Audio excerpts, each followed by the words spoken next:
tenemos que ir a nuevas informaciones. El Ministerio de Salud advierte que casos de dengue, ojo con esto, señora en la casa, se han elevado a nivel nacional, incluido Lima también. ¿Se viene una pandemia o no es tanto así? Tenemos una crónica.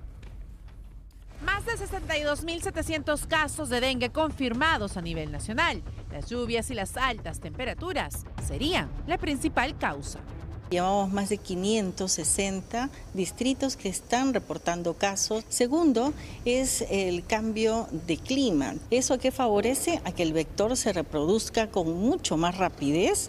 Si bien son Tumbes, Piura, Lambayeque e Ica las regiones donde se concentran los casos de infección, Lima tampoco es ajena a esta realidad.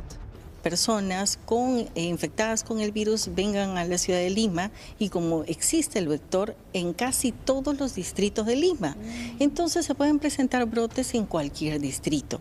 Donde se han presentado casos ahora ha sido en Lima Este, en Lima Norte. Es el último balance del Ministerio de Salud, 46 fallecidos confirmados y camas de hospitales llenas de casos diagnosticados y otros por descartar. Harían presagiar que estamos ante una eventual epidemia, tal y como lo señaló el Colegio Médico del Perú, pero ello ha sido descartado por el Ministerio de Salud. Estábamos yendo por una curva muy empinada. Actualmente esa curva se detuvo en varias regiones y en algunos ya está descendiendo. A eso me refería. Pero si lo comparamos con otros años, este es un año muy difícil, muy complicado. Pero a la par del dengue, hay otro virus que se está dejando sentir y es la influenza H1N1. Si tenemos niños pequeños con esta sintomatología, no enviemos al colegio o al nido o a la cuna, no. Dejemos en casa, empecemos a hidratarlo, pero hay que llevarlo lo más pronto posible a un establecimiento de salud más cercano.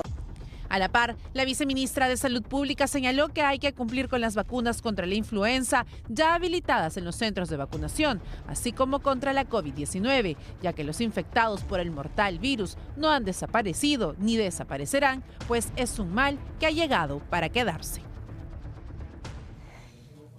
La estadística es sumamente preocupante. Estamos hablando de más de 54.000 casos de dengue y ya 48 personas que han fallecido por esto, con algo que se pudo prever, ¿no es cierto? Y justamente para que nos dé mucha más información, está junto a nosotros el doctor Omar Neira. ¿Cómo está usted? Muy buenos días. Para que nos diga qué debemos hacer y si es que eso, como decíamos, ¿se pudo prever o no? ¿Qué tal, doctor? Mari, ¿estamos en emergencia o no? Buenos días, doctor. De nada sirve que informe MINSA cuando lo que tendría que haber hecho hace muchas semanas, porque esto es previsible, hacer una campaña importante para evitar los contagios. En el caso de dengue, a diferencia de otros virus respiratorios, que hoy acaba de anunciar que estamos en una ola grande de influenza también en Lima, pero nada, seguimos siempre atrás. Acá hay un vector transmisor. Influenza se transmite de persona a persona.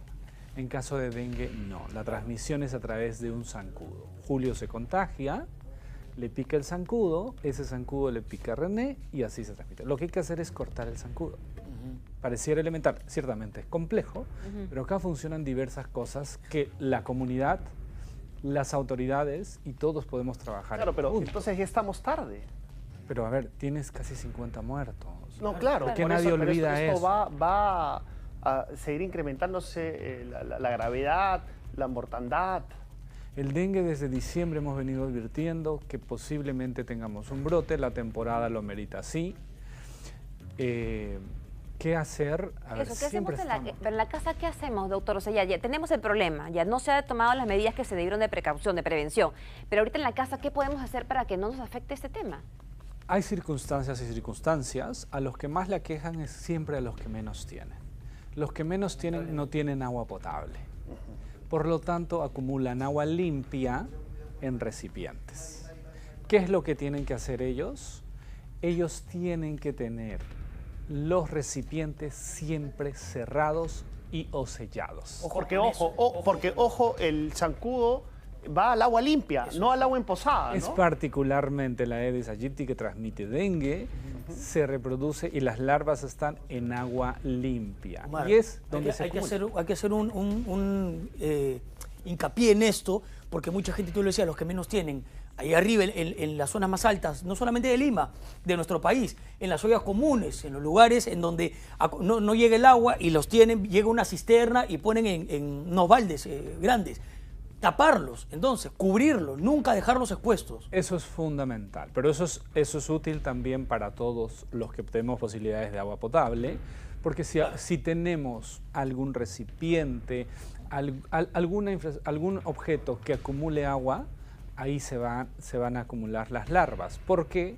Porque estamos en temporadas todavía cálidas, es perfecto ello con la humedad y entonces tenemos mucho mosquito, mucho zancudo permanente. Justamente lo que le comentaba, doctor, ¿no? Porque en mi casa, vivo en Miraflores, hay un desnivel, en una esquina se ha hecho como se embozó el agua y ahí yo ya he visto que había como unas larvitas. Al costado de un jardín tenemos muchos zancudos en mi casa, ¿no? Entonces eso, sin ir cuestión de que sea tan lejos, ¿no? De que sea de conos, también nos pasa a cualquiera, a eso voy. O sea, ahí podría haber un riesgo, ¿no es cierto? Así es, el riesgo va a existir porque además regamos cuando tenemos agua potable con agua potable es limpia. Claro, sí. Entonces ahí se va a permitir y ahí va a haber larvas. ¿Qué necesitamos? Controlar a los zancudos. Eso es clave en esto. Entonces deberíamos estar en una campaña importante, sobre todo en estas zonas donde se están presentando brotes. Ojo que en Lima también están falleciendo en ciertas zonas para evitar que el zancudo esté reproduciéndose. Eso es clave. Ahora, vayamos por favor a los síntomas, ¿no? Digamos,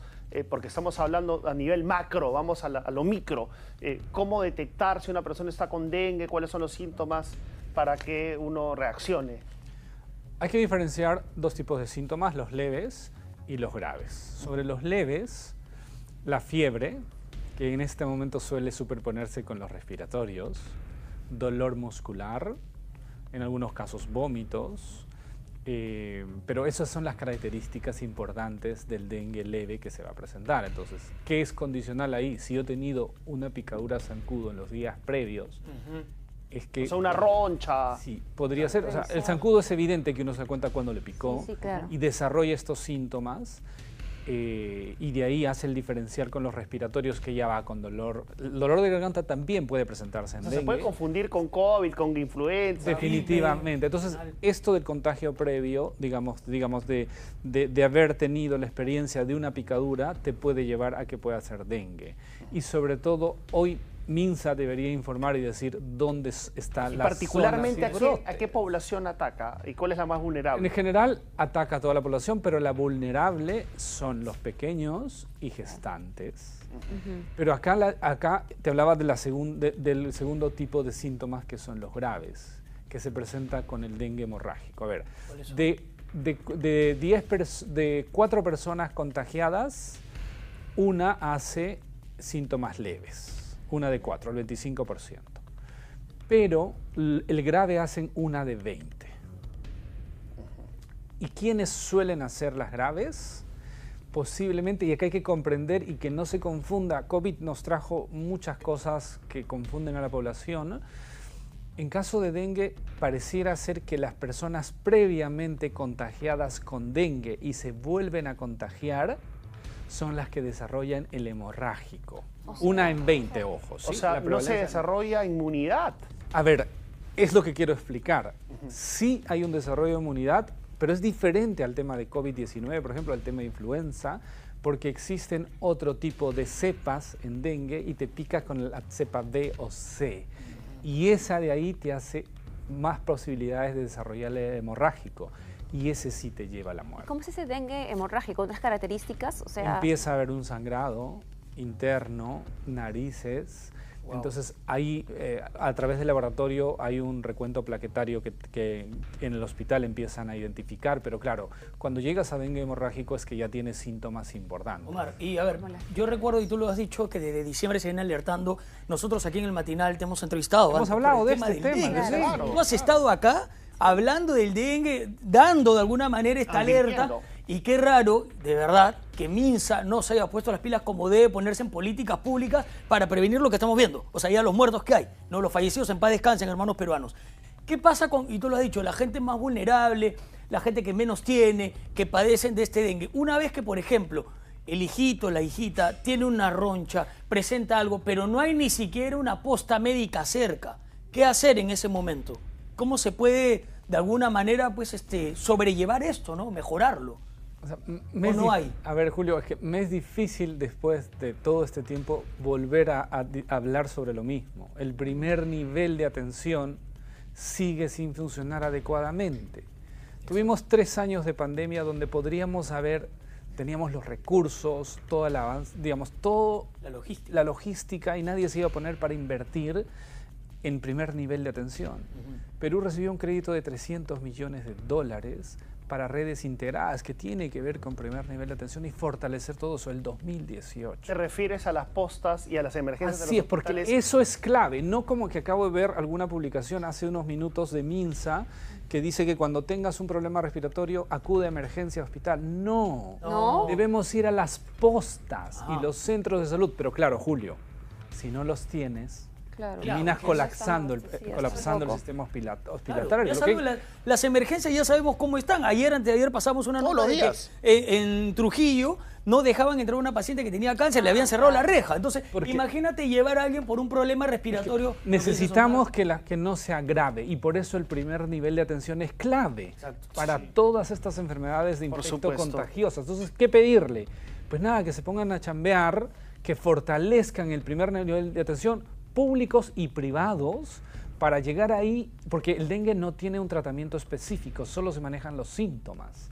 Y ese manejo de síntomas se hace en el primer nivel, básicamente. Una preguntita, hace un ratito usted mencionó que la población muy vulnerable son también los niños y las gestantes. En el caso de una gestante a cual le picó el zancudo, siente un tipo de reacción, ¿qué le podría decir a ellas? Que por ejemplo tiene que acudir a un servicio médico para que sea supervisada. Debería ser el primer nivel de atención, un centro o una posta, porque cuando va a un hospital tiene mayores riesgos. Hay otros patógenos que se le pueden. Entonces una persona... A ver, la gestación no es una enfermedad, per se no genera vulnerabilidad, pero en el caso de dengue se describe que sí puede generar esa vulnerabilidad como tal. Entonces, a ver, si uno puede evitar al máximo asistir a un centro hospitalario grande, debe hacerlo, porque no es el mejor lugar. Ahí uno llega cuando tiene síntomas importantes. Y por eso que fortalecer el primer nivel y poder hacer campañas o levantemos centros temporales, pero que reciban esta atención para que no lleguen al nivel 2 o 3, porque ahí colapsamos grandemente. Claro que sí, y lo terrible, Omar, es que no aprendimos nada y la infraestructura sigue igual. Los centros de primer nivel de atención siguen con la misma precariedad y eso es lo que más duele, ¿no? Eso es lo que más duele porque vemos los hospitales colapsados. Sin embargo, están las postas. Entonces, lo que tú recomiendas es acudir, a tentar suerte, aunque sea a la posta. Pero qué triste, ¿no? Que sea así. Claro. O sea, ponte que en el caso de que tengas en tu familia un caso de este tipo, ir a tocar la puerta, a ver si nos abren, a ver si nos atienden. Y si no, que te mueres. Que no te deriven al hospital. Ahora, doctor, ya estamos terminando con la entrevista. Mejor, ¿qué le parece si es que para culminar nos recalca nuevamente el tema de los síntomas, ¿no? Y que tenemos que estar alertas en casa? Fiebre, dolor de cabeza, en algunos casos vómito, dolor de garganta, que son los importantes para que pueda identificar las personas, sobre todo si han tenido en días previos una picadura con zancudo. Y ahí deberían asistir a un centro de primer nivel, que debería funcionar, pero hay que exigirle. Los gobernadores regionales no hacen su chamba. La salud en las regiones es de los gobernadores regionales. No todo es MINSA, ojo, no todo es MINSA, pero no hacen su chamba. Recursos hay. El problema no es recursos, es una queda la mezcla sensación, de desidia, que no aprendimos nada. ineptitud y corrupción. No, tremendo, tremendo, doctor. Muchísimas gracias por estar aquí. Lloviendo sobre mojado, lamentablemente, pero no nos vamos a cansar de insistir para que esto cambie, aunque sea un poquito. Exacto. Bueno, muchísimas gracias, Omar. Ahí están todos los síntomas de alerta que tiene.